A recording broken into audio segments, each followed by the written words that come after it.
Buenas tardes a todos, espero que estén muy bien. Hoy día espero que esta sea la última clase de los temas de procesos que ocurren al interior de la Tierra. Y en particular hoy día vamos a hacer un viaje por el sistema solar para tratar de entender qué procesos de los que produce la teoría tectónica de placas y la convección en el manto se pueden observar en otros planetas. Entonces esta va a ser una clase de geología planetaria y lo que vemos en el fondo es una imagen de Marte, el planeta rojo, que ha sido el planeta más explorado por todas las misiones de la NASA, de la Agencia Espacial Europea, etcétera. Y como todos saben, eso, como muchos han visto, es rojo, probablemente porque las rocas que hay en su superficie son basaltos, y los basaltos se oxidan y dan origen a minerales de oxidación como la hematita, que le da esa pátina roja que tiene la superficie de Marte. Este es un tema que al menos yo cuando era estudiante no se enseñaba. Yo creo que probablemente todavía no se enseña en ningún programa de geología de este país. En parte porque Chile no tiene acceso, Chile no tiene agencia espacial y no tiene programa aeroespacial prácticamente de ningún tipo. Lo que hay es algo que está radicado en la Fuerza Aérea, lo que yo creo que es un error como política de país. Pero bueno, esa es otra historia. Y de hecho esto es algo que yo aprendí en Estados Unidos, no lo aprendí acá en Chile. Entonces, ¿por qué nos interesa estudiar otros planetas? Bueno, algunos de ustedes han visto películas de ciencia ficción como Interstellar, de hace algunos años atrás, donde hacen viajes por múltiples planetas tratando de salvar a la humanidad, pero esa no es la razón. Las razones principales son para entender la evolución y el origen del sistema solar, para entender, para dar mejores claves sobre los procesos que ocurren en la Tierra, como puede ser el volcanismo, la tectónica de placas, o las nubes, o procesos climáticos, ya que muchos planetas también tienen atmósferas. Y la gran pregunta, que es algo que sobre todo a las agencias espaciales les motiva, es para entender el origen de la vida. Mucha de la investigación en ciencias planetarias busca entender cómo se forma la vida y cuáles de los otros planetas o de los cuerpos rocosos que hay en nuestro sistema solar pueden albergar vida. Y eso es precisamente también parte de la trama de Interstellar, buscar un planeta donde la humanidad pudiera vivir. Y lo entretenido de las ciencias planetarias es que es un campo increíblemente interdisciplinario, donde hay desde gente que analiza rocas, no de la misma forma que se puede hacer en la superficie de la Tierra, hasta ingenieros de todo tipo que están desarrollando máquinas que hacen unas cosas que son impresionantes para tratar de obtener datos de otros planetas. Entonces es un campo en el cual uno no puede trabajar únicamente con su disciplina específica, sino que tiene que colaborar en forma muy interdisciplinaria. Y el estudio de la exploración espacial va directamente asociado, aunque no lo crean, al nacimiento, perdón, de la exploración de otros planetas, viene directamente de la misma época que la historia de la tectónica, que el desarrollo de la tectónica de placas. Lo que les muestro acá es una conferencia que se hizo en Francia hace 3 años aproximadamente, por los 50 años del aniversario de la teoría tectónica de placas. Y este simposio se invitó a la gente que hace un poco más de 50 años propusieron la teoría, como Lepichon, Morgan y Mackenzie, que fueron los 3 geofísicos que escribieron los papers fundacionales de la teoría. Y a mí una de las charlas de este especial que me llamó la atención es sobre geoquímica, que era dónde estaban ocultos los geoquímicos durante durante la revolución de la tectónica de placas. Porque si uno revisa los artículos fundacionales, no hay ninguno de geoquímica. Y los geoquímicos no es que estaban ocultos, sino que estaban preocupados de otro tipo de problemas geológicos, pero igual de importantes, como era la exploración espacial. Porque en 1969, cuando llegó el Apolo 11 a la Luna, los geoquímicos y los geólogos estuvieron metidos dentro de estas misiones para tratar de entender cuál era la composición química y para medir la edad de las rocas que trajeron los astronautas durante las 6 misiones espaciales del programa Apolo, que fue a la Luna. Luego de eso, los geoquímicos también se empezaron a interesar en los temas de tectónica de placas, pero por el lado de los puntos calientes, de las plumas magnéticas. Entonces fue una era en la cual hubo mucha investigación interdisciplinaria en muchas disciplinas, un tanto disímiles como puede ser la exploración espacial y la tectónica de placa, pero que al final logró que hubiera un mejor entendimiento en los procesos terrestres. Los geoquímicos, como mencioné, se interesaron en parte por los estudios de la Luna en la teoría tectónica de placa, o sea, estaban ocupados estudiando las rocas de la Luna cuando nació la tectónica de placa, pero un par de años después ingresaron a tratar de entender la dinámica de los puntos calientes. Y uno de los grandes avances que lograron los geoquímicos para estudiar la tectónica de placas también, pero que fue desarrollado para la Luna, fue el desarrollo de espectrómetros de masa, máquinas que pueden medir cantidades muy pequeñas de masas de distintos átomos para precisamente datar las rocas de la Luna. Este espectrómetro era la máquina más precisa que existía en 1970 para poder medir la edad de estas rocas, de los basaltos de la Luna. Y solo existía uno de este tipo y estaba en el Instituto Tecnológico de California, Caltech, que maneja un laboratorio de exploración espacial para la NASA. De ahí salieron las primeras edades de las rocas que trajeron los astronautas. Pero no quedó en esto, sino que mucha investigación, sobre todo en temas de volcanología y de convección en el manto, ha sido influenciada por la exploración, por las ciencias planetarias. Por ejemplo, los modelos de ascenso y erupción de magmas basálticos en la Tierra también fueron desarrollados para la Luna, porque la NASA estaba muy interesada en tratar de entender cómo había sido la evolución geológica de este satélite.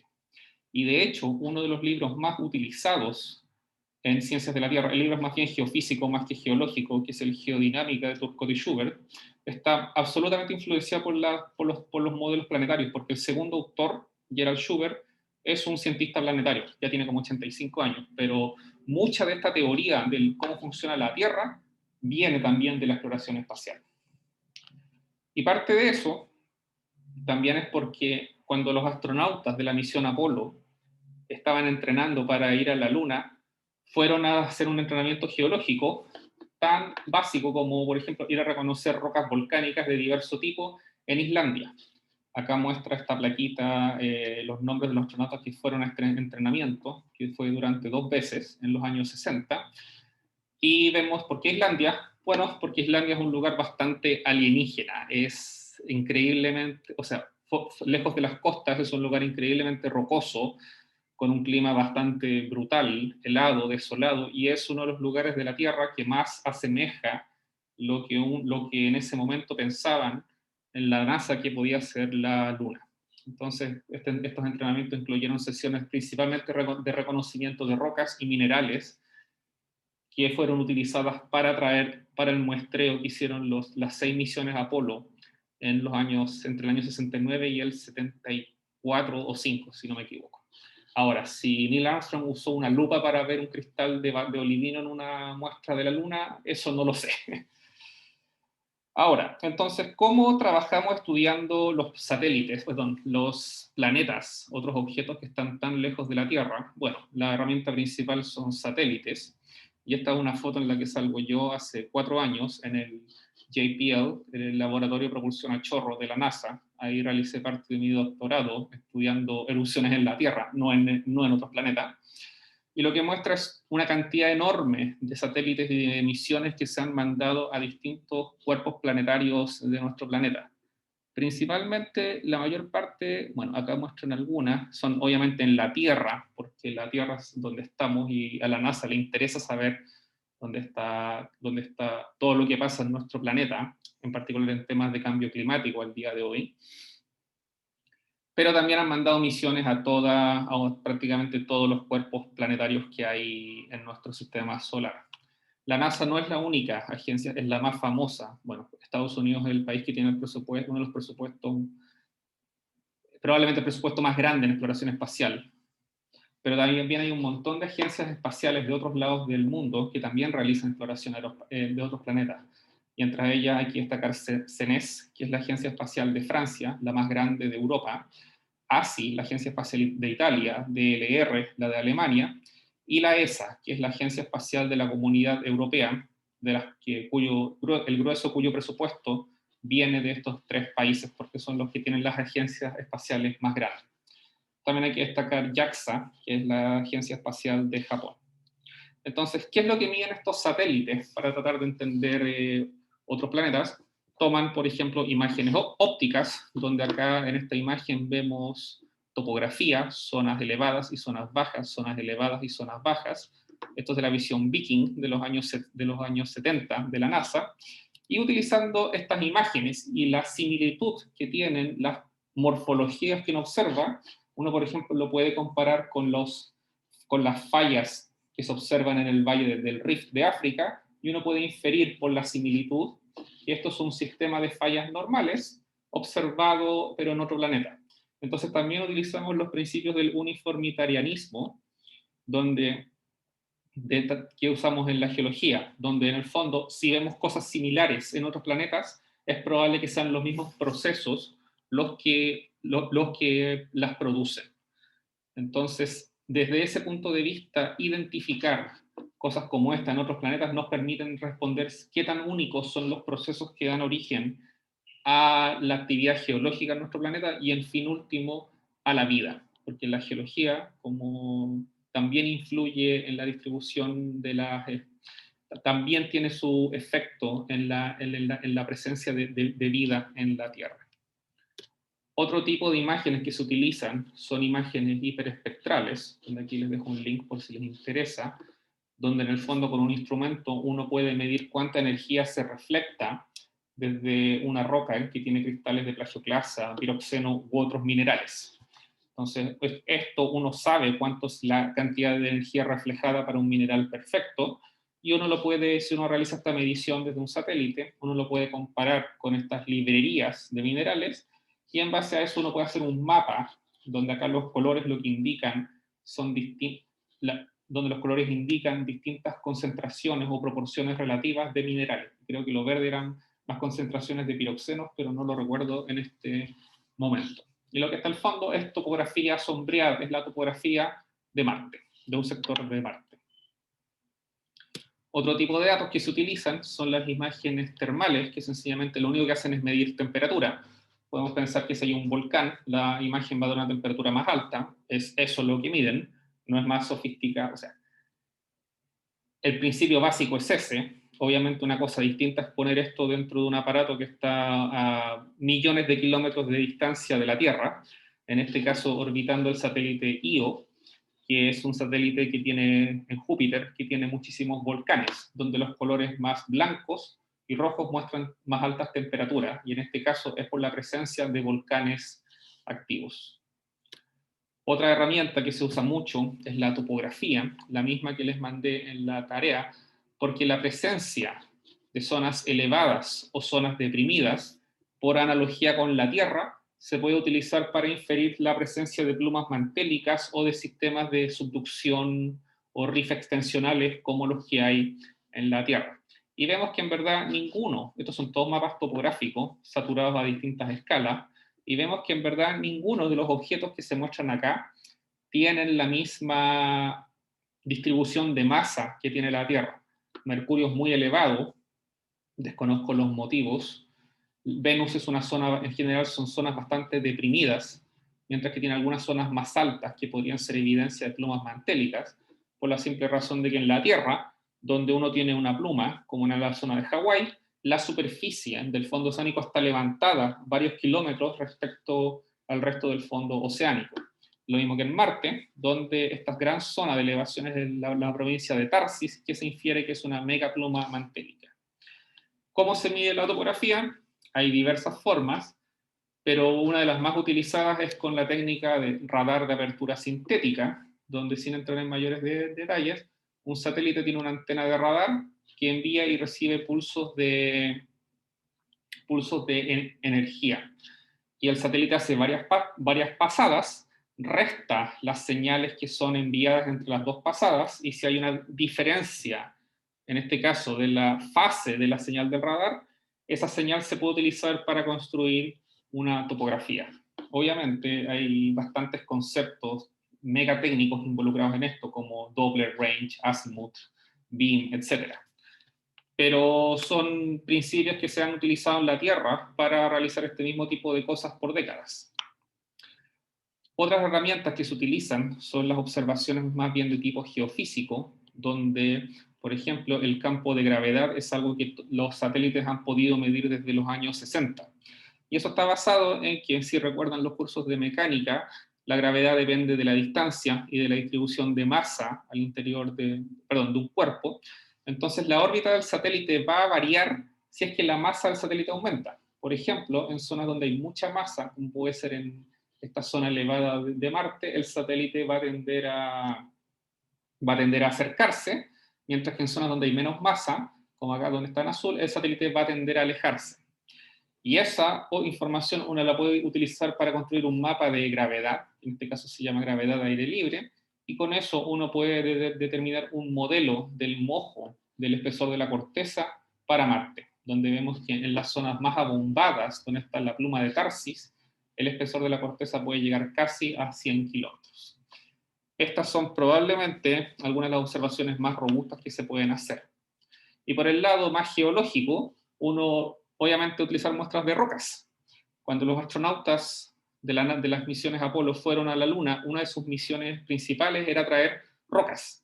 Y trajeron 380 kilos de distintos tipos de rocas ultramáficas, entre ellas basaltos, que se ven según esta foto tal cual, como uno ve un basalto como los de Hawái o los de Islandia, o rocas intrusivas como las anortositas, que son hechas en un 90% de plagioclasa y en particular de anortita. Solo de la Luna tenemos muestras que han sido devueltas, no hay de Venus, ni de Marte, ni de ningún otro lado, pero han habido intentos como misiones más recientes como Hayabusa, que ha perforado, que es un satélite que tiene como una especie de pistón que busca perforar un pequeño asteroide, sacar una muestra, y luego de que saca esa muestra, tratar de traerla hasta la Tierra para que sea analizada.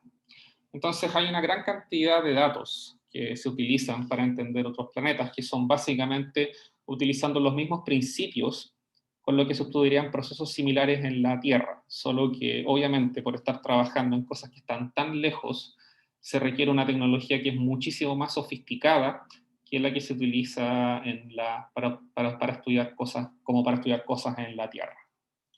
Entonces, ¿qué nos ha enseñado la geología planetaria? Vamos a empezar con la Luna, nuestro satélite. Y la Luna, una de las diferencias que tiene fundamentales con la Tierra es que tiene un sexto de la gravedad de nuestro planeta, no tiene atmósfera, y la topografía, morfología de la Luna está compuesta principalmente de dos cosas, que son estas zonas más blancas, que se llaman las tierras altas, o highlands, porque precisamente están más altas, que las marías, que son los mares, o cuencas de basaltos, donde hay coladas de lavas basálticas que fueron eruptadas en zonas donde hay grandes conjuntos de cráteres, gigantescos cráteres volcánicos. Y al menos la primera misión Apolo, el Apolo 11, la primera misión Apolo que llegó a la Luna, aterrizó en uno de estos marías, en el Mare Tranquillitatis, en el mar de la tranquilidad. Las edades que entregaron las muestras de la Luna, analizados con estos espectrómetros de masa que fueron construidos específicamente para analizar estas muestras, entregaron edades que son más viejas que casi todo lo que existe en la Tierra, entre 4,5 y 3,2 billones de años. La presencia de cráteres en la Luna está asociada a un evento que se llama el Late Heavy Bombardment, que es un evento de bombardeo por meteoritos de prácticamente una buena parte del sistema solar y que ocurrió aproximadamente a los 4 billones de años. Pero si entramos más en detalle, ¿qué nos entregan las edades de las rocas de la Luna? Hay una diferencia entre las tierras altas y los mares.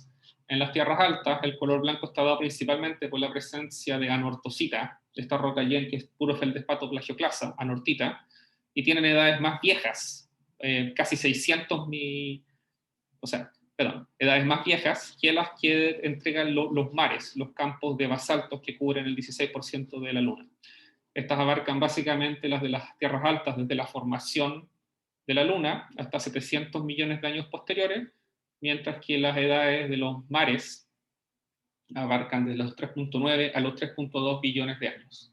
Y desde ese momento con la información que existe, que es muy fragmentada respecto a lo que hay para la Tierra, se infiere que no hay evidencias de tectonismo reciente ni de nada. La Luna es un cuerpo que está tectónicamente muerto y que se ha mantenido como tal desde hace 3.2 billones de años.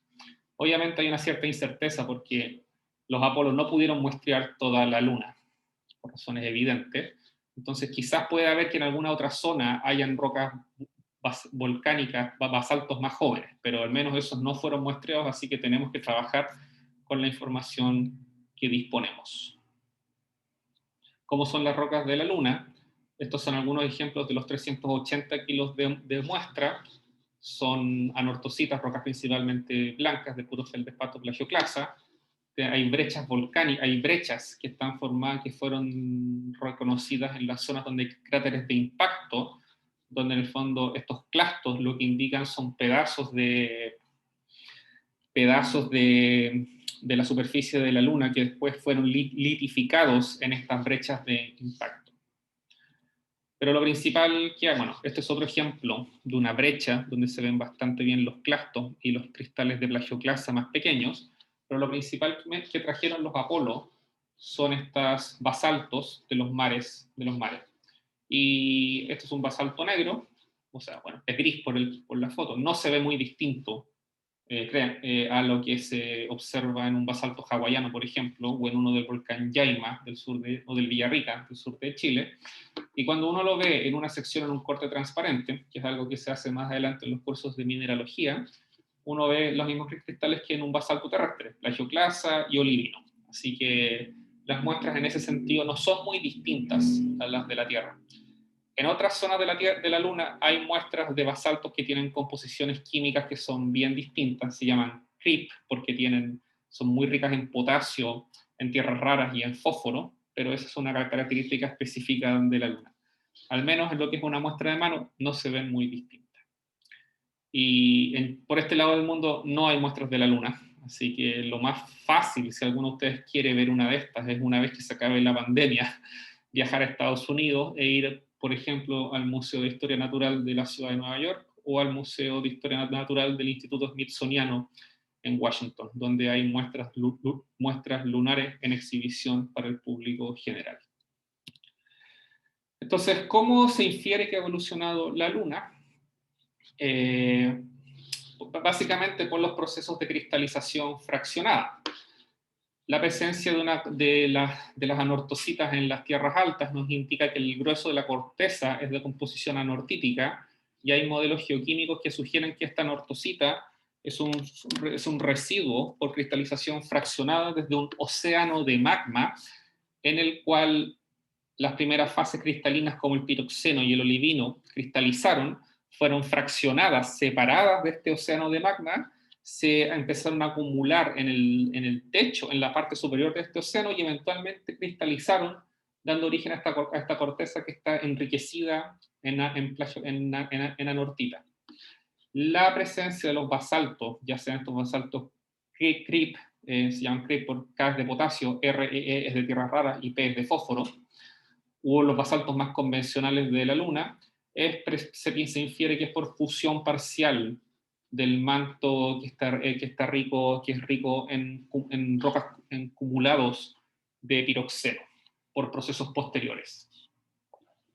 ¿Por qué fueron eruptadas en los cráteres de impacto, que son las zonas más bajas de la Luna? Lo desconozco. Escapa un poco de mi conocimiento.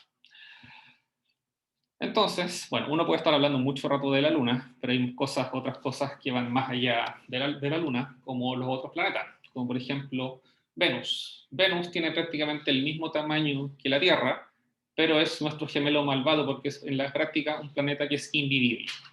Y es invivible porque la atmósfera es de dióxido de carbono, no tiene ni oxígeno ni nitrógeno, entonces en Venus no hay vida, o no hay vida de la misma forma que la entendemos en la Tierra. La atmósfera está mucho más cargada eléctricamente que en la Tierra. La temperatura de Venus esto es en grados Fahrenheit, esto es aproximadamente 450 grados Celsius, entonces es una zona que es caliente, la presión atmosférica es órdenes de magnitud más alta, o sea, no órdenes de magnitud, pero mucho más alta que la presión atmosférica de la Tierra. La gravedad es muy similar. Y, por ejemplo, Venus tiene un periodo de rotación que es bastante más largo que el de la Tierra. Entonces, pese a las similitudes que tienen su tamaño, es un planeta que es muy distinto y que no es un lugar donde uno vaya a encontrar vida. Si entramos más en detalles, bueno, acá les dejo el link de una presentación donde pueden ver cosas de Venus. Solo el 10% de la radiación solar llega a la superficie, porque Venus tiene una atmósfera que es increíblemente opaca. Entonces, si uno tuviera con un telescopio, uno lo único que ve son las nubes. Esta atmósfera opaca, como es de dióxido de carbono, implica que hay un efecto invernadero muy grande y que la supertemperatura, que está directamente asociada a este efecto invernadero, hace que nosotros no podamos vivir en Venus. Así que si en algún momento del futuro tenemos que escapar de la Tierra, como en Interstellar, Venus no va a ser el lugar al cual vamos a escapar. Entonces, bueno, también hay un montón de otras cosas que lo hacen un lugar un infierno, como nubes de ácido sulfúrico, vientos gigantescos, presiones atmosféricas increíblemente altas, etc. Y eso ha hecho que obtener imágenes de la superficie de Venus haya sido muy difícil. Las primeras misiones que llegaron fueron las misiones Venera de la antigua Unión Soviética, que atravesaron toda esta atmósfera de alta presión, alta temperatura y corrosiva, y lograron realizar algunas mediciones durante periodos de entre 1 y 2 horas, antes de que las sondas fallaran completamente debido a que no hay tecnología que exista que pueda aguantar esas condiciones, o no lo había a principios de los años 80, cuando fue enviada los sistemas de sonda Venera. Entonces hay que utilizar un tipo de imágenes de métodos distintos, porque si no podemos llegar allá tan fácil como en Marte, no podemos no podemos penetrar la atmósfera de Venus en forma tan fácil como en Marte, no podemos tener mucha información.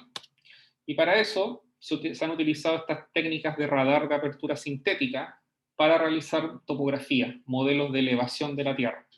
Así se ve Venus con una cámara óptica, como las que uno utiliza para sacar imágenes de Marte, y así se ve la topografía de Venus cuando uno la analiza con este radar de apertura sintética.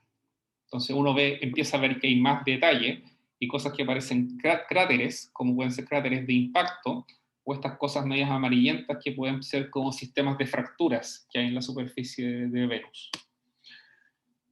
Venus, la misión Magallanes de la NASA fue lanzada el año 89 para realizar una topografía de todo el planeta y constituyó probablemente, es el juego de datos más revolucionario que ha habido en Venus, porque hizo un mapa topográfico de todo el planeta y pudo por primera vez obtener una imagen completa de alta resolución de la superficie de Venus.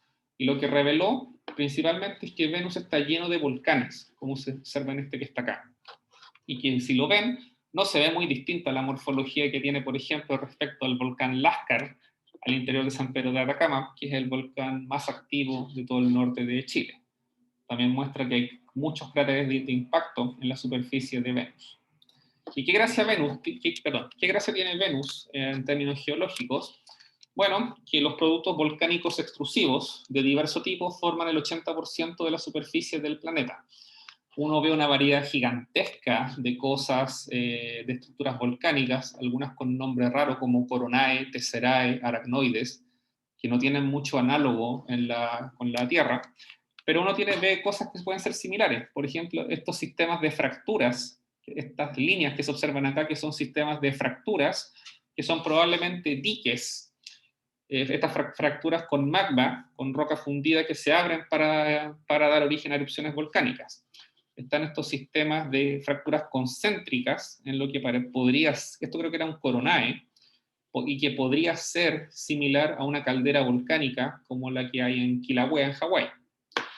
Y uno también ve cosas como estas que parecen como domos con forma de panqueque, que son coladas de lava y que probablemente tienen una alta viscosidad por la similitud que tienen ciertas coladas con las que se observan en Venus. Entonces ahí nuevamente estamos utilizando los conceptos de geología terrestre. Mucho de esto es solo interpretable si uno conoce bien cómo son las formas que tienen los objetos geológicos en la Tierra y el tipo de procesos que les dan origen. Y cuando uno ve coladas como esta, que están más bien desparramadas, como fluyen bastante, uno infiere que estas son coladas de composición más bien basáltica, y no félsica, En Venus el volcanismo es en general dado es de origen de hotspot. No hay al día de hoy grandes evidencias de que haya tectónica de placas activas en Venus. Entonces, ¿cómo se interpretan estas observaciones? Bueno, estos sistemas de fractura, que dan, acá está lo que es una corona. Un corona son estos sistemas de fracturas que se observan en esta figura, y uno puede hacer una interpretación nuevamente por un análogo a lo que son los volcanes de hotspot principalmente, y donde los sistemas de fracturas son la respuesta al flujo de magma de roca fundida al interior de la Tierra. También puede haber una cierta respuesta a procesos tectónicos, donde estas fracturas también indican movimiento, como si fueran una falla en la superficie de Venus, y en base a eso uno puede identificar las direcciones principales de esfuerzos tectónicos o volcánicos, en el caso que las producen. En ciencias planetarias siempre hay mucha incertidumbre respecto a lo que produce las cosas que uno observa, y eso es principalmente porque uno no las puede ir a medir directamente, como si podemos hacer acá en la Tierra, donde podemos poner un sismómetro o podemos ir con una brújula a medir la orientación de nuestra falla. Y la figura de la derecha lo que muestra es cómo se infiere, son las plumas que hay en Venus, en donde, nuevamente, por un análogo con Hawái. Hawái ha sido uno de los lugares probablemente el lugar más importante para la exploración planetaria, porque muchas cosas se parecen a Hawái. Entonces lo que vemos acá es la topografía, el perfil de topografía aproximadamente, que uno ve en lugares como Hawái, y uno lo compara con un volcán que se llama Bell, que está en Venus, y los sistemas de plumas mantélicas que producen estos volcanes tienen que ser mucho más grandes que las que hay en Hawái. Acá en Hawái tenemos que la longitud, el tamaño de la cadena volcánica tiene un diámetro de 400 kilómetros, mientras que en Bell llega hasta 800 kilómetros. Entonces son cosas mucho más grandes, y por lo tanto se infiere que las plumas que le dan origen son mucho más grandes también. Una característica que tiene Venus, que es única de Venus, es que tiene muchos cráteres, como Marte, como la Luna, pero la distribución de cráteres que tiene es bien homogénea. No hay una distribución, no hay zonas que tienen mayor o menor concentración. Y muchos de estos cráteres se encuentran en un estado bien prístino. Y los cráteres son, en general, no están cortados por rocas volcánicas. Entonces, utilizando los conceptos básicos de estratigrafía, ellos son posteriores a la actividad volcánica. Y como no hay evidencia de que hayan cráteres muy antiguos, esto se hace utilizando modelos estadísticos de la distribución de cráteres, se infiere que hace 500 millones de años hubo un evento de resurfacing, que lo que quiere decir es que borró todos estos cráteres antiguos.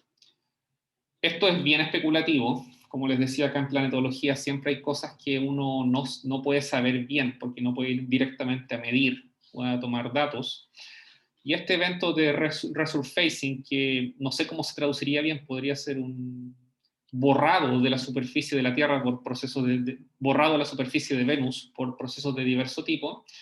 Hay teorías que podría haber sido por tectónica de placas, por ejemplo, las zonas de subducción, que eventualmente los márgenes en una zona de subducción van desapareciendo por el movimiento de las placas. Pero al día de hoy no hay mucha evidencia tectónica de placas. Podrían ser las plumas mantélicas que dan origen a algunos al grueso de los sistemas volcánicos de Venus, también podría ser.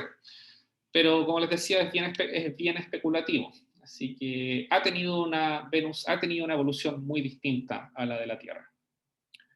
Entonces, ¿cómo se infiere que podría ser la tectónica de placas en Venus? De hecho, no la hay al día de hoy con con bordes de placas y placas que subductan una bajo otra, sino que y eso es porque el patrón de convección en el manto es muy distinto. Se infiere que es lo que se llama una convección de capa estancada, eso es lo que quiere decir stagnant lead, donde el espesor de la litosfera puede ser mucho más alto perdón, es mucho mayor que el espesor de la litosfera terrestre, y eso hace que el manto no interactúe mayormente con la litosfera, dando origen a placas tectónicas. Pero también son modelos computacionales que están en el fondo apoyados por la distribución de de la morfología de Venus, pero también es especulativo, no hay, son hipótesis en verdad.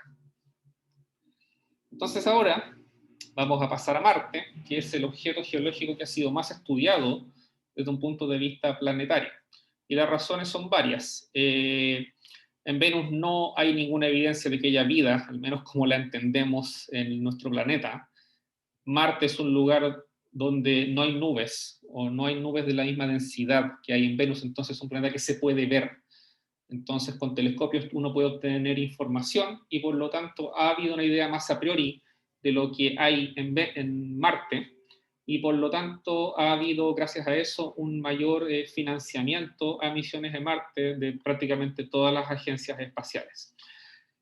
Entonces, esta es una imagen de Marte. Bueno, y lo otro, hay agua. Lo que se ve arriba es el polo norte de Marte, que tiene un glaciar. Y no recuerdo si era exactamente hielo, hielo de hielo que tiene agua pura u otras cosas, no lo recuerdo. Y esto quizás lo recuerden del examen del curso, y una de las características que vemos acá es que la parte norte de Venus, perdón, de Marte, casi no tiene cráteres, mientras que la parte sur sí tiene cráteres. La parte sur es mucho más alta, entonces aquí podemos inferir por isostasia que el espesor de la corteza de Marte es mayor en esta zona, mientras que acá es más bajo. Pero las mayores características son esto que está acá, que se llama el Valles Marineris, que es un valle gigantesco, que tiene las dimensiones de todo Estados Unidos aproximadamente, y esta zona bombada, que es Tarsis, que es donde ahí se infiere que hay una pluma mantélica, que alimenta al Monte Olimpo, que es el volcán más grande del sistema solar. Esto es un cráter de impacto que se llama Elas. Marte tiene la gracia de que hay una escala de tiempo geológica, donde el tiempo está dividido en prenoaquiano, noaquiano, esperiano y amazoniano. Los nombres están dados por los nombres de los lugares geográficos de Marte, por los cuales, donde utilizando la morfología, se infiere que han ocurrido ciertos procesos que han marcado la historia geológica del planeta, donde probablemente el más importante es el noaquiano, porque es donde se forma la provincia volcánica de Tarsis y de Valles Marineris, y el Valle de Marineris. Esto yo no lo encuentro muy... No voy a gastar mucho tiempo en la escala geológica, porque tienen incertidumbres de 500 millones de años, porque no hay muestras, no hay edades concretas al día de hoy, está todo basado en el análisis morfológico. Y si comparamos qué pasó en 500 millones de años en la Tierra, apareció la vida en gran escala en la explosión cámbrica, se formaron los gigantescos depósitos de carbón y de hidrocarburos en el Carbonífero, desapareció la vida en el Permo-Triásico, aparecieron los dinosaurios, después desaparecieron, se formaron las grandes cadenas de montañas, se fragmentaron los continentes, etc. Entonces 500 millones de años es demasiada incertidumbre para mi gusto respecto a lo que ha pasado en la Tierra como para que esto sea muy riguroso. Entonces yo prefiero dedicarme a cosas que tienen, prefiero que analicemos cosas que tienen mayor soporte de datos, y en general, en el caso de la ciencia planetaria, eso está dado por los datos más bien de tipo geofísico, más que de tipo geológico. Entonces, una cosa que les mencioné antes es la dicotomía marciana, donde vemos que la topografía de la parte sur es más alta que la topografía de la parte norte, y eso se infiere, resulta por isostasia en que el espesor cortical es mucho más bajo en la parte norte que en la parte sur. Para variar, no se sabe por qué. No se sabe por qué, como en todas las cosas planetarias. Entonces se infiere un mecanismo que hay, es que puede haber habido una colisión con algún objeto terrestre, con algún objeto terrestre, fueron con algún objeto planetario, que cambió la distribución de masa del planeta, haciendo que la mayor parte de la masa se pudiera acumular en la parte norte, perdón, en la parte sur del planeta. Y luego de eso ocurre el proceso de abombamiento de la provincia volcánica de Tarsis, y eso ha hecho que el espesor de la corteza en esta zona sea mucho mayor específicamente en Tarsis, que en el resto de la parte sur. Es bien interesante esto de la dicotomía marciana. Tampoco hay mucha evidencia de tectónica de placas, al menos como la conocemos en la Tierra. Y ahora, en lo que queda, voy a hablar principalmente de los volcanes, porque es probablemente las cosas más llamativas que hay en Marte. Acá vemos la topografía de Tarsis. Estos son grados de latitud, pero en verdad estos son miles de kilómetros de diámetro. El Monte Olimpo tiene 600 kilómetros de diámetro y es el volcán más grande del sistema solar. Arriba hay una caldera que tiene 50 kilómetros de diámetro y tiene 23 kilómetros de alto. O sea, es una cosa que incluso respecto al volcán más voluminoso de la Tierra, que es el Mauna Loa en la isla de Hawái, esto es mucho más grande. Y una razón por la cual se piensa que es tan grande es porque, a diferencia de Hawái, no hay una placa móvil, no hay una placa del Pacífico que se va moviendo. Entonces, si el punto caliente está fijo, el volcán puede hacer erupción, crecer, crecer, crecer y crecer, y las lavas se van apilando, los basaltos se van apilando uno sobre otro en forma sucesiva. Si hubiera una placa que se mueve, este mismo volumen de basaltos es repartido a lo largo de toda una cadena de islas volcánicas como la que se observa en Hawái. ¿Puede la gravedad tener un efecto? Podría ser, pero lo desconozco, así que por eso los dejo con signo de interrogación. Si ahora nos enfocamos en la forma de la caldera que hay en la cima, vemos que es una depresión topográfica que tiene cráteres anidados, 1, 2, 3 y 4, que tiene un conjunto de fracturas que se forman cuando estas depresiones empiezan a colapsar, y no se ve muy distinta, de hecho, a las calderas que uno ve en la Tierra, como la que hay en la cima del Mauna Loa en Hawái, donde la caldera acá está dada por la depresión, que está formada por esta depresión en la cima del volcán, y que al menos acá está rellena de basaltos de múltiples coladas de basalto. En Tarsis no se ve que esté tan llena de basaltos como en la Tierra, como en Mauna Loa, así que ahí podría haber una diferencia. Pero la morfología de estos volcanes en Tarsis sugiere que en general son volcanes de escudo, volcanes basálticos, y no estratovolcanes donde hay erupciones piroclásticas como en la Tierra. Tarsis es probablemente producto de una pluma mantélica, que es lo que muestra esta animación, material caliente que asciende desde el manto hacia la superficie del planeta. Pero también parecía que evidencias incipientes de alguna tectónica de placas, como en el Valles Marineris, donde el valle, cuando uno lo analiza la morfología topográfica, se parece mucho a la batimetría que uno puede observar en una dorsal lenta, como la dorsal del Atlántico en la Tierra. Entonces ahí uno tiene que empezar, ahí podría ser que haya habido tectónica en el pasado, pero nuevamente es bastante incierto. Una cosa que yo encuentro que es bastante interesante de Marte es que si consideramos que es un análogo a Hawái, donde el crecimiento de la isla de un volcán de ese tamaño flecta la litosfera, producto de la carga que ejerce la pila de basaltos que se van acumulando, uno podría pensar que eso mismo ocurre en Marte. Y efectivamente eso es lo que pasa. Esto uno lo mide utilizando el campo de gravedad de Marte. Estas son las anomalías de gravedad, da lo mismo, la unidad da un poco lo mismo. Hay una señal gravitatoria alta en el volcán, y cuando uno la compara con la topografía, que acá a la derecha lo que muestra es la topografía en una zona en un perfil a lo largo del Monte Olimpo, no recuerdo por qué es más bajo que la altura máxima del volcán, y lo que observa es que tiene que haber una raíz como la que se observa en Hawái, justo debajo del volcán, y esta raíz es la que está flectando la corteza de Marte. Sí, es la que está flectando la corteza de Marte.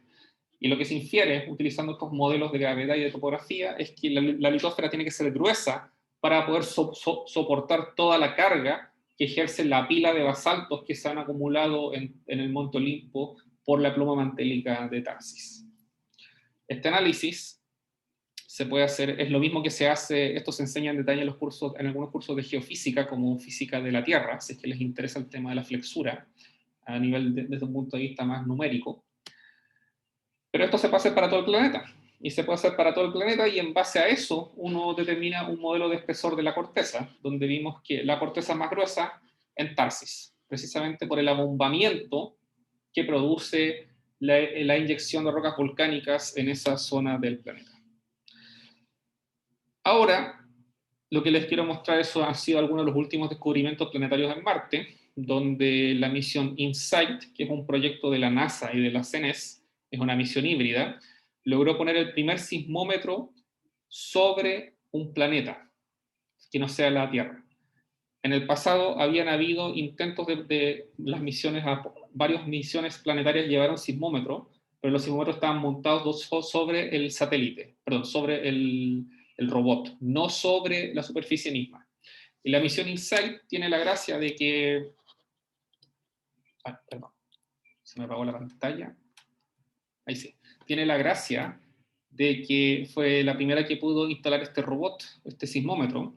Esta es una foto, esto es un esquema, y lo que está acá es una foto que yo tomé en la oficina central de la Agencia Espacial de Francia cuando fui postdoc, porque fui empleado de esa agencia, estudiando volcanes en la Tierra, no en Marte.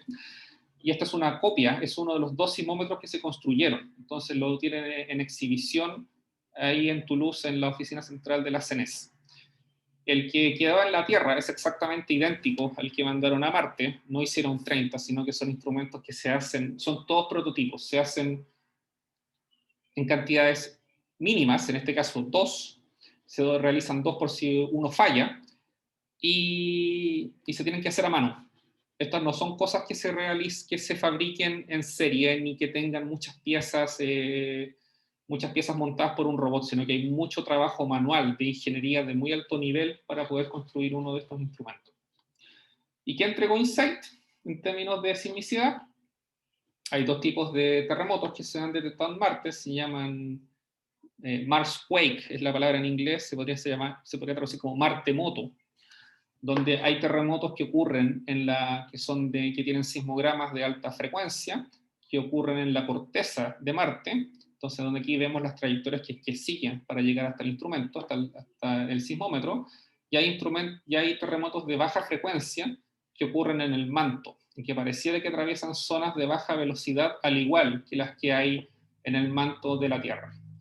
Y bueno, la sismicidad de Marte no se puede localizar bien, porque no hay una red de sismómetros, hay solo uno, y se infiere que algunas de las localizaciones son consistentes con este sistema que se llama Cerberus Fossae, que es donde hay fallas normales. Entonces se piensa que una fuente de sismicidad de alta frecuencia podrían ser movimientos en planos de falla en este Cerberus Fossae. Y eso se ve mejor en estos cartoons, en estas figuras, donde se muestra el InSight, se muestra una sección esquemática de cómo se piensa que es la estructura de la Tierra en Marte, y donde la sismicidad Cerberus Fossae podrían asociar la tectónica activa, magmatismo activo, sistemas de falla y colas de lava reciente. Pero eso es bastante incierto porque no hay localizaciones buenas, porque no hay más sismómetros.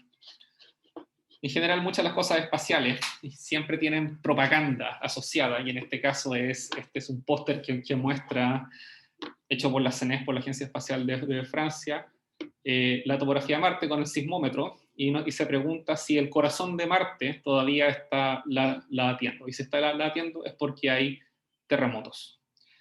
Yo entiendo que los datos de esta misión son de acceso público. No estoy 100% seguro, pero comprenderán que una misión de este tipo cuesta, no sé, 10.000 millones de euros o de dólares, 5.000 millones. Son presupuestos que son tan grandes que después de un tiempo todos los datos que se adquieren son liberados y cualquier persona puede acceder a ellos. Así que, además, los datos de cosas como estas son tan demandados porque hay un solo juego de datos. Entonces, mucha gente también quiere acceder a este tipo de información. Entonces, me van quedando como 10 minutos. Así que, después de este breve viaje por Marte, vamos a pasar al resto del sistema solar. Y la verdad es que para viajar a Júpiter, a Saturno, ha sido mucho más difícil porque quedan mucho más lejos.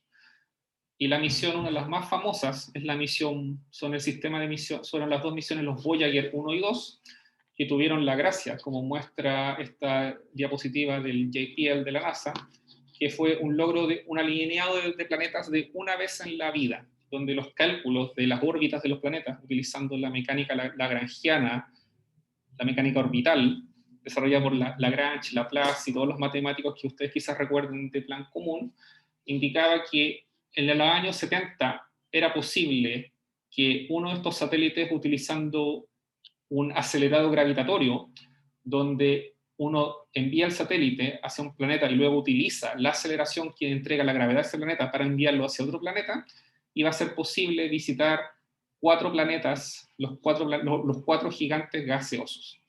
Y la misión Voyager fue una de las más exitosas que ha habido en la historia de exploración planetaria.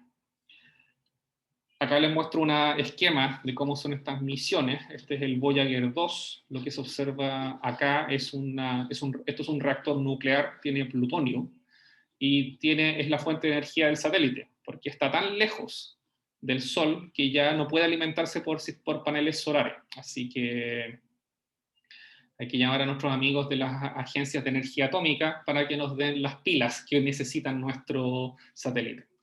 Quizás algunos a los que más les gustan las cosas como más bien de ciencia ficción, quizás reconozcan esto, y el Voyager es el disco de oro del Voyager, en el cual se utilizaba, que tiene grabada imágenes y sonidos de la Tierra, en caso que algún extraterrestre lo hubiera descubierto.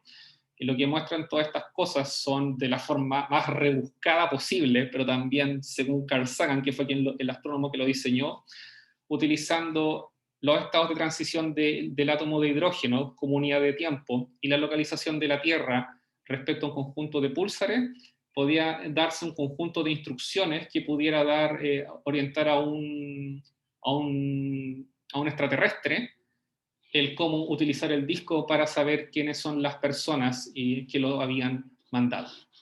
Esta otra misión, que es Cassini-Huygens, que fue una que se envió a Saturno y que colisionó con Saturno el año 2017. Estos son proyectos que duran 30, 40 años, no son cosas que duran 1 o 2 años, como uno podría pensar.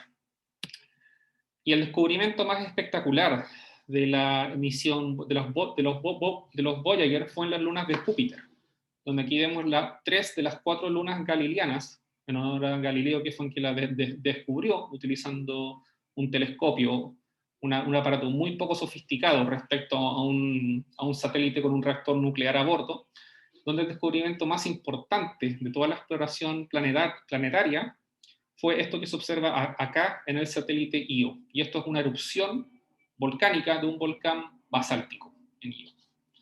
Esto fue descubierto en 1979, descubrimiento de volcanismo extraterrestre activo, donde aquí se muestra una imagen de muy baja resolución.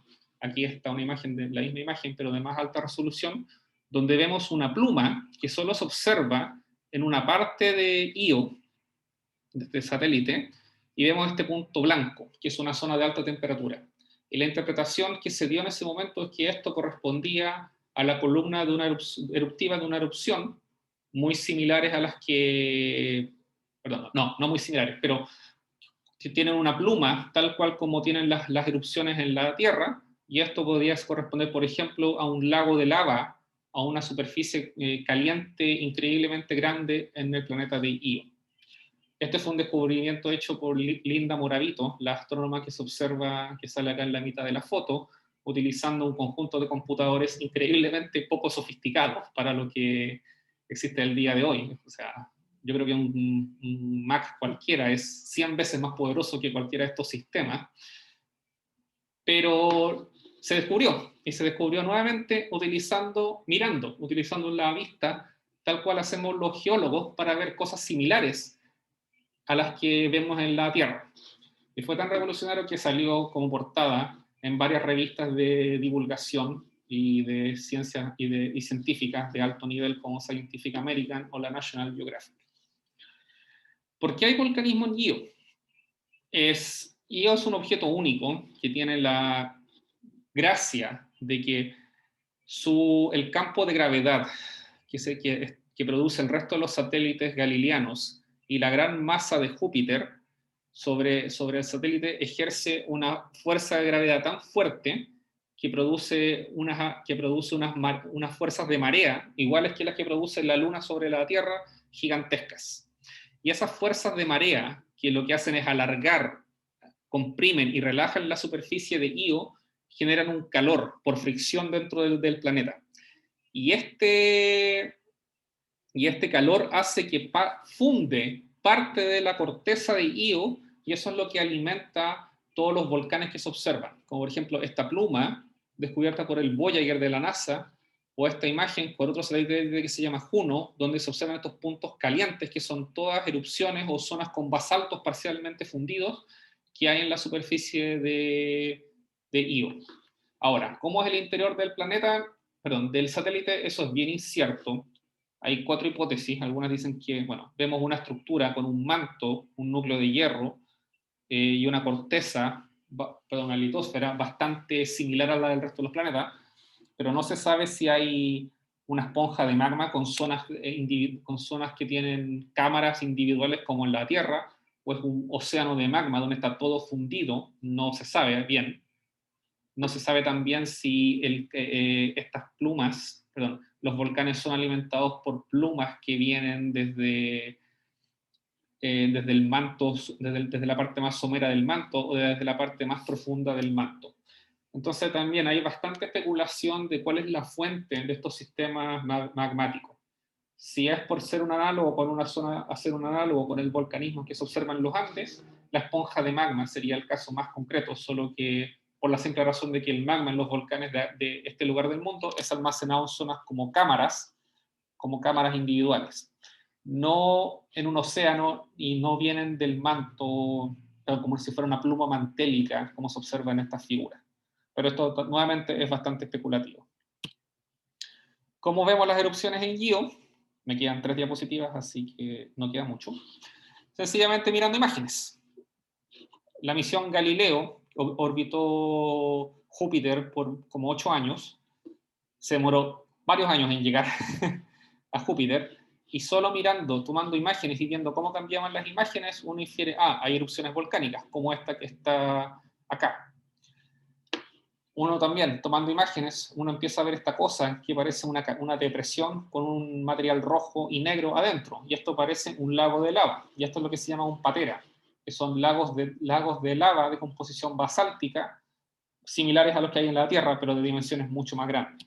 Y eso da también para la imaginación de las personas para hacer estos pósters, que son una serie de pósters que se realizaron en los años 60 y 70 para difundir los parques nacionales de Estados Unidos, y acá lo llevaron a la escala planetaria, donde vemos 2 astronautas que están visitando los volcanes de Io, donde están las coladas de lava más grandes, los campos de azufre más grandes y los volcanes más activos del sistema solar.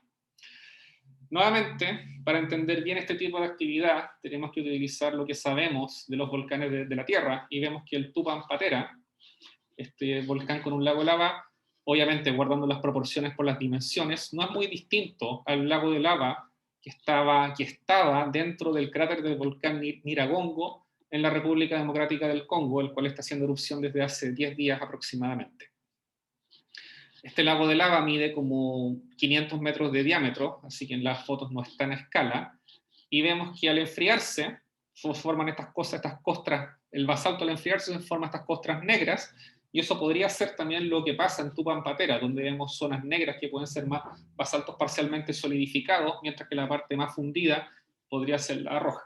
Entonces, nuevamente, estamos utilizando el uniformitarianismo para entender la actividad en otros planetas. Estas son 2 figuras también de Galileo que muestran el Tvashtar Catena por razones de origen histórico y como por respeto a Galileo, a Newton, a Kepler, a Copérnico. Todos los objetos planetarios tienen nombres en latín, porque era el lenguaje de la ciencia hace 400 años. Entonces, en el Tvashtar Catena vemos que hay cambios en esta colada de lava que no aparecía en la imagen tomada 2 meses antes. Entonces, estas imágenes solo se pueden obtener cuando uno tiene un satélite que está orbitando algún otro objeto planetario. ¿Qué se puede hacer si uno no tiene un satélite durante este periodo? Utilizar telescopios terrestres, pero ahí la resolución disminuye enormemente y uno lo que solo ve son zonas donde hay puntos donde la temperatura se dispara. Entonces, a lo largo del tiempo, si la temperatura se dispara y uno hace una serie de tiempo con imágenes diarias, uno ve que hay erupciones como esta en este lugar que se llama LP, que dura 5 días, 1, 2, 3, 4, 5 aproximadamente. Entonces uno necesita, para poder analizar bien este tipo de actividad, tener un satélite que orbite alguno de estos cuerpos planetarios. Si no, los telescopios de la Tierra no tienen la resolución suficiente para poder analizar con el detalle que se requiere este tipo de información. Y con eso he terminado la clase. Así que si tienen preguntas, pueden hacerlas todas las que quieran.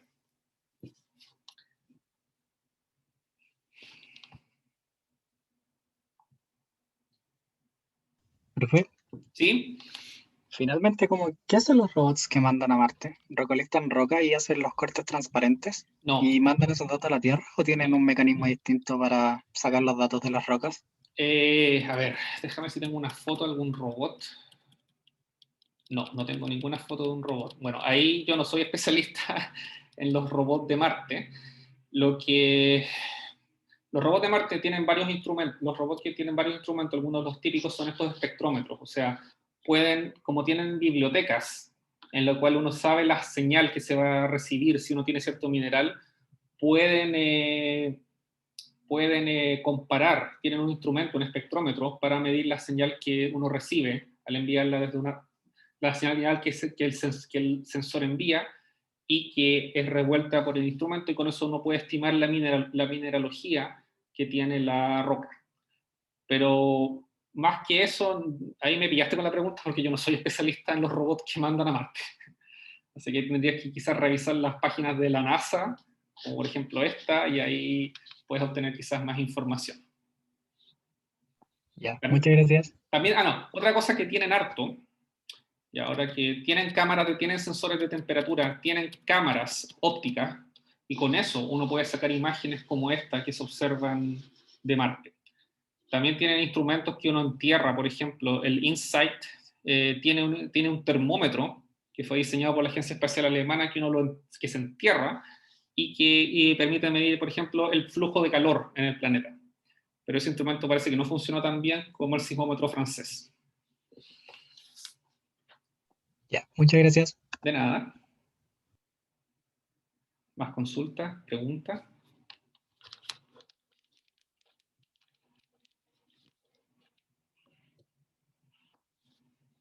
¿Dudas? ¿Consultas? Profe, yo tengo una. ¿Sí? Es que en un paper leí que existe también el criovolcanismo en los otros planetas. Sí, así es. Existen ¿Y volcanes. Sí, perdón, sigue. cómo se identifica al final que era como un criovolcán o era un volcán como común de la Tierra?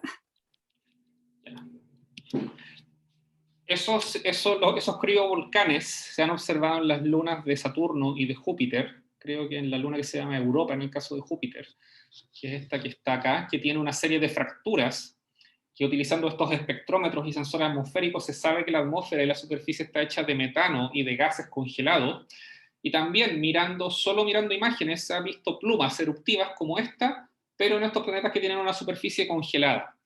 Entonces se utiliza nuevamente el mismo tipo de técnicas para identificar una erupción, pero en este caso de hielo líquido. Sí, y no lo quise tocar porque no es un tema de mi especialidad, así que por eso. Ya, gracias. De nada. Bueno, también es necesario mencionar que como hay agua y hay gases, o sea, y hay líquidos, son zonas también que la NASA ha priorizado la exploración espacial. Entonces, la sonda Cassini-Huygens viajó hacia Titán, que es un satélite de Saturno que tiene criovolcanes y una superficie líquida. Creo que tiene harto metano, pero no recuerdo exactamente.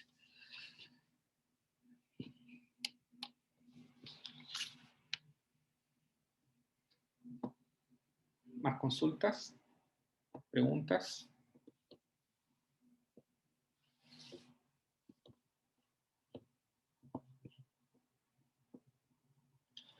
Bueno, pareciera que no hay más consultas ni preguntas, así que dejamos la clase hasta acá. Nos vemos el jueves. Que tengan buen día. Chao, profe. Chao, profe, Chao, gracias. profe, Chao. que sigan. Chao. Chao, profe. Muchas Chao, gracias. profe, muchas gracias por la clase. Estuvo muy buena.